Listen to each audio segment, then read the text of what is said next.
Comment nourrir une jeune chouette, partie 2. Alors ici, je vous présente à nouveau notre petit effraie des clochers, qui a un jour de plus depuis la dernière vidéo. Et une des règles primordiales quand on commence un élevage, c'est de bien peser son oiseau quotidiennement.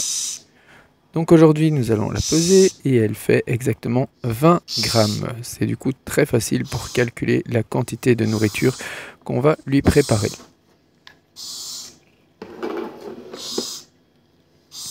Donc je rappelle, on prend les 20 grammes, on divise en 2 pour obtenir 50% du poids de l'oiseau et on divise en 4 pour obtenir la quantité qu'elle va recevoir par repas, donc de 4 repas. Alors on va commencer par découper nos petits cœurs de poulet, comme je vous avais expliqué dans la première partie de la vidéo.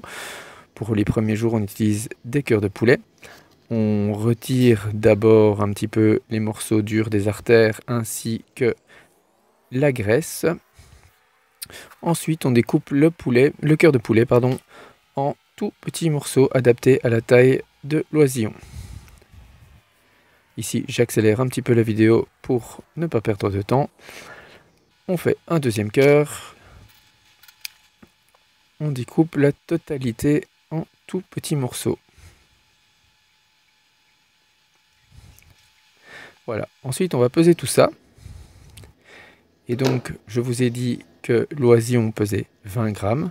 Donc, je vais séparer 10 grammes de la nourriture que j'ai préparée.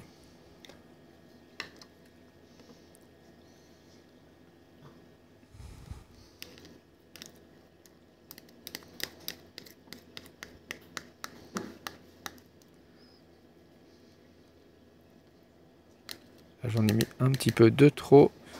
Voilà, 10 grammes, c'est la quantité qu'elle va manger sur une journée.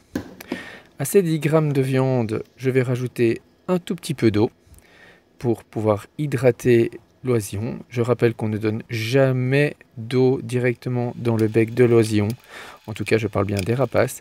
Ce sont des oiseaux qui pourraient faire des fausses routes et qui pourraient tout simplement s'étouffer en prenant de l'eau dans les poumons. Donc on hydrate correctement la viande. Ensuite, on va y ajouter des enzymes de digestion. Donc ici, ce sont des probizymes d'une marque bien connue. On va y rajouter donc 0,1 g par 10 grammes de poids. C'est évidemment de nouveau un calcul très facile. Voilà. Donc, là j'en ai mis un tout petit peu de trop, mais ça ne vient pas à ça, c'est vraiment pas grand chose. Et on va également rajouter du carnizo. Alors le carnizo, c'est quoi? C'est un complément alimentaire spécifique pour tous les animaux carnivores. Donc ça peut être des lions, ça peut être des rapaces, ça peut être toutes sortes d'animaux carnivores. Ce sont ces petits compléments qui sont à rajouter exactement de la même manière que le probizyme à 0,1 g par 10 grammes de nourriture. On mélange bien tout ça et on obtient un repas bien équilibré, en tout cas pour un début d'élevage. Attention, ce n'est pas à faire sur toute la durée d'élevage, c'est à faire spécialement au début. Après, l'oisillon a besoin de varier sa nourriture. Donc, de ces fameux 10 grammes, on va retirer 2,5 grammes et on va commencer le nourrissage du bébé.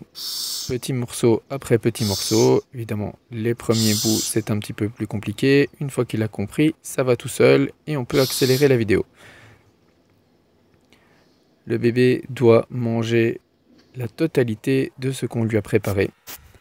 Et je rappelle bien qu'il ne faut pas exagérer. Si vous donnez trop, l'oisillon va prendre, va manger, mais il peut avoir des gros soucis de digestion. Donc c'est important de ne pas exagérer. Avec 50%, c'est exactement ce qu'il a besoin. Une fois que l'oisillon a terminé de manger, il va déjà être beaucoup plus calme et il va tout simplement faire la sieste jusqu'au prochain repas. Voilà comment on peut faire évoluer de manière tout à fait correcte une jeune petite chouette comme celle-ci, en toute sécurité. Voilà, et si vous ne suivez pas encore, n'hésitez pas à vous abonner pour la suite et l'évolution de notre bébé. À bientôt.